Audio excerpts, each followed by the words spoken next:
Police encounter, ये शब्द अगर हम देखें तो आजकल 2-3 दिनों से बहुत ही चर्चा में है।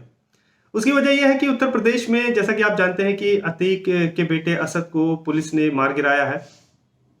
अब जब भी कोई पुलिस इनकाउंटर होता है, सबसे पहली बात तो हम ये समझते हैं कि पुलिस इनकाउंटर होता क्या है। उसके बाद हम समझेंगे कि सुप्रीम कोर्ट ने पुलिस इनकाउंटर पे कई सारे गाइडलाइंस इश्यू किए हैं, ऑलरेडी कर रखे हैं। उसके बारे में भी थोड़ा बहुत हम लोग जानेंगे। उसके बाद जानेंगे कि पुलिस इनकाउंटर के बाद भी जब इनकाउंटर हो जाता है तो उसके बाद क्या फॉर्मेलिटीज होती हैं। इसी वीडियो में हम लोग चर्चा करेंगे। तो भाई बने रहिए इस वीडियो के साथ। मैं इरफान जुडिशियल अड्डा के इस चैनल पे आपका स्वागत करता हूं। अगर आपने चैनल को सब्सक्राइब नहीं किया है, लाइक करिए, सब्सक्राइब करिए, शेयर करिए और कमेंट भी आप कर सकते हैं। पुलिस इनकाउंटर एक ऐसी सिचुएशन को कहते हैं कि जब पुलिस एक्यूज्ड का पीछा करते करते या कल्प्रेट कह लीजिए या बदमाश कह लीजिए, उसका पीछा करते करते एक ऐसे मुकाम, ऐसे सिचुएशन पे पहुंच जाती है कि वहां पे कोई रास्ता नहीं होता, कोई ऑप्शन नहीं होता। तो उसको न्यूट्रलाइज करने के लिए, उस अभियुक्त को, उस एक्यूज्ड को, उस कल्प्रेट को, उस मुजरिम को, उस बदमाश को न्यूट्रलाइज करने के लिए पुलिस जो कदम उठाती है उसको इनकाउंटर कहते हैं। साथ आप ये कह सकते हैं कि बदमाश और पुलिस का जब आमना सामना होता है तो उस सिचुएशन को इनकाउंटर कहते हैं। अब इनकाउंटर की जो रिजल्ट है उसका या तो ये हो सकता है कि भाई उस इनकाउंटर में वो कल्प्रिट मारा जाए या उस इनकाउंटर में पुलिस मारी जाए, दोनों चीजें हो सकती है। लेकिन अमूमन जो देखा गया है पुलिस इनकाउंटर में ऐसा होता है कि बदमाश मारा जाता है। अब इसको हम कानून के पहलू से समझते हैं। पहले तो हम ये समझेंगे कि क्या पुलिस इनकाउंटर से संबंधित रिलेटेड कोई कानून है, कोई लॉ है। तो भाई देखिए, पुलिस इनकाउंटर ऐसे साफ साफ हम डायरेक्टली बात करें तो इससे रिलेटेड कोई कानून नहीं है सीआरपीसी में या आईपीसी में। हाँ, लेकिन इसको आप ये कह सकते हैं कि police encounter is nothing but a situation wherein self defence में पुलिस अपनी जान बचाने के लिए एक ऐसी सिचुएशन क्रिएट हो जाती है कि अपनी जान बचाने के लिए पुलिस जो है गोली चलाती है या बचने की कोशिश में सामने वाले को यानी कि बदमाश को वो मार डालती है। क्योंकि अगर उस सिचुएशन में बदमाश को नहीं मारा जाएगा तो हो सकता है बदमाश जो है पुलिस को मार दे, तो पुलिस के सामने एक मजबूरी होती है। तो आप इसको सेल्फ डिफेंस से, राइट टू प्राइवेट डिफेंस से जोड़ सकते हैं। यानी कि जो आईपीसी इंडियन पिनल कोड है हमारे भारत में, सेक्शन 96 से लेकर 106 तक, ये राइट टू प्राइवेट डिफेंस से संबंधित प्रोविजन को गवर्न करता है।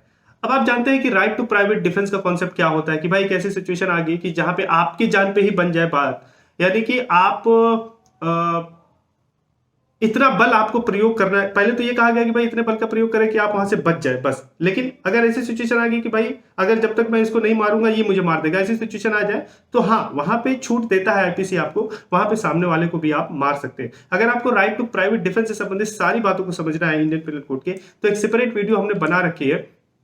इस वीडियो पे जाइए, आई बटन पे क्लिक करिए और राइट टू प्राइवेट डिफेंस से संबंधित प्रोविजन को आप जानिए। फिलहाल हम यहाँ पुलिस इनकाउंटर के बारे में चर्चा कर रहे हैं। पुलिस की जो सिचुएशन है वो इसलिए भी शक के दायरे में आ जाती है क्योंकि देखिए जनरल पब्लिक की जो विश्वास है या आप कह लीजिए जो यकीन है पुलिस पे, वो थोड़ा सा कम है। तो अमूमन ये मान के चला जाता है कि अगर पुलिस ने मारा है तो पुलिस ने जानबूझ के मारा होगा। भाई ऐसा भी तो हो सकता है, अगर हम दूसरे पहलू से इसको देखें कि पुलिस के सामने वो सिचुएशन आ गई थी कि भाई पुलिस वहां से वहां रिटेलिएट करने में या एक अपने अपने डिफेंस करने में, प्राइवेट डिफेंस करने में सामने वाले को मार गिराया, इसलिए सामने वाला बदमाश जो है मारा गया। कभी कभी ऐसा भी हो सकता है कि पुलिस जो है अब चूंकि इलीगली मारा है तो उसको जस्टिफाई करने के लिए प्राइवेट डिफेंस का जो प्रोविजन है उसका सहारा ले रही है। देखिए ये चीजें हम आप पे छोड़ देते हैं कि किस सिचुएशन में क्या हुआ होगा, इस पे हम डिटेल में नहीं जाएंगे। फिलहाल इतना यहाँ पे आप समझिए कि पुलिस, चूंकि जनरल पब्लिक का जो है ट्रस्ट कम होता है, इसीलिए पुलिस इनकाउंटर पे सवाल उठते रहे हैं। अब यहाँ पे जब असद मारा गया तो लोग कह रहे हैं कि भाई उसके हाथ में बंदूक था। अब जो इंसान बाइक चला रहा होगा तो उसके हाथ में बंदूक कहां से आ जाएगा, बंदूक लेके वो गिरा पड़ा हुआ है। तो लोग ऐसी भी बातें कर रहे हैं। हम समझें कि सुप्रीम कोर्ट ने पुलिस इनकाउंटर पे क्या गाइडलाइंस इशू की है। देखिए जहां तक सुप्रीम कोर्ट की बात है, वक्त वक्त पे, टाइम टाइम पे जब पुलिस इनकाउंटर की जो है इवेंट्स, इंसिडेंट्स बढ़ते गए, इससे पहले भी, असद से पहले भी कई सारे पुलिस इनकाउंटर हुए हैं, बहुत ही फेमस इनकाउंटर हुए हैं।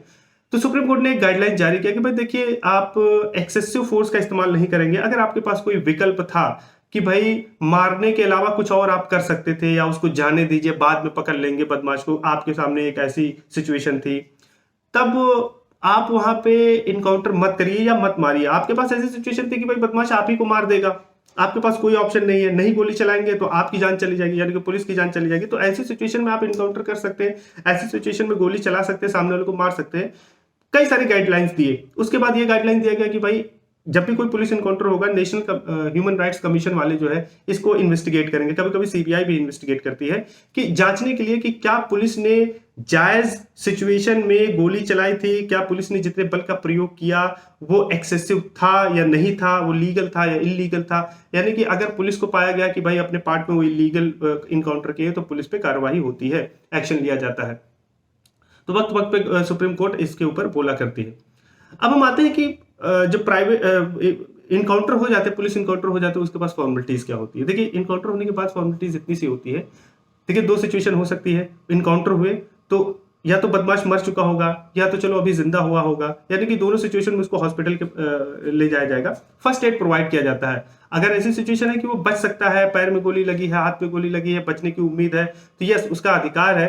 और पुलिस वाले भी उसको फर्स्ट एड के लिए ले जाते हैं हॉस्पिटल, जो भी ट्रीटमेंट करना होता है डॉक्टर के थ्रू ट्रीटमेंट करते हैं, या डॉक्टर उसको डिसाइड करता है, डिक्लेयर करता है कि ये मर गया है, मृत्यु घोषित करते हैं, जैसे भी सिचुएशन होती है डॉक्टर करता है।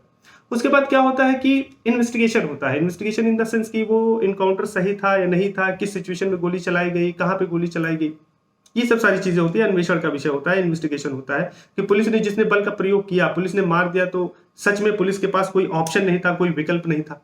उसके बाद पोस्टमार्टम होता है, बॉडी को पोस्टमार्टम के लिए भेजा जाता है। पोस्टमार्टम में ये सारी सिचुएशन निकल के आती है। उसके बाद आप कह सकते हैं कि पोस्टमार्टम के बाद एफआईआर होता है, पुलिस वाले एफआईआर करते हैं, पुलिस यहाँ पे कंप्लेनेंट बन जाती है।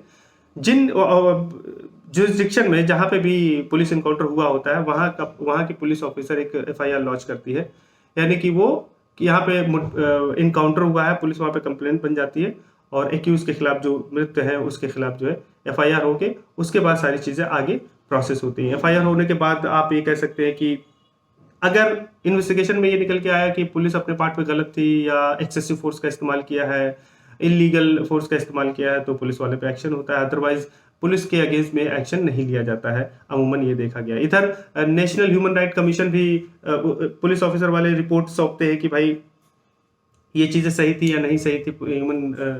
नेशनल ह्यूमन राइट्स कमीशन भी इसको देखती है, सीबीआई भी इसको इन्वेस्टिगेट कर सकती है अपने पार्ट पे कि ये जो इनकाउंटर हुए हैं वो जायज़ था या गैर कानूनी था।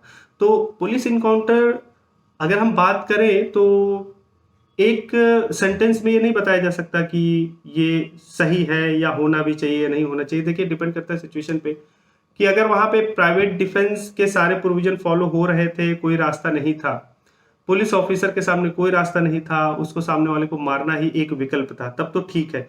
अदरवाइज अगर एक ऑप्शन था, विकल्प था पुलिस ऑफिसर के पास कि किसी और तरीके से उस अभियुक्त को, एक्यूज्ड को, बदमाश को, कल्प्रिट को पकड़ा जा सकता था, तो रास्ता इख्तियार करना चाहिए।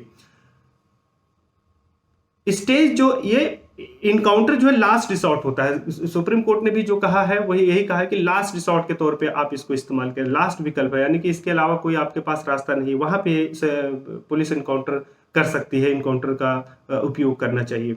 तो बहरहाल इस वीडियो में आप बने रहे उसके लिए बहुत बहुत शुक्रिया आपका। और अगर आप मेरे चैनल को सब्सक्राइब नहीं किया है अब तक तो सब्सक्राइब करिए, शेयर करिए और कमेंट करिए, लाइक भी करिए। और आपने अपना कीमती वक्त दिया उसके लिए थैंक यू सो मच।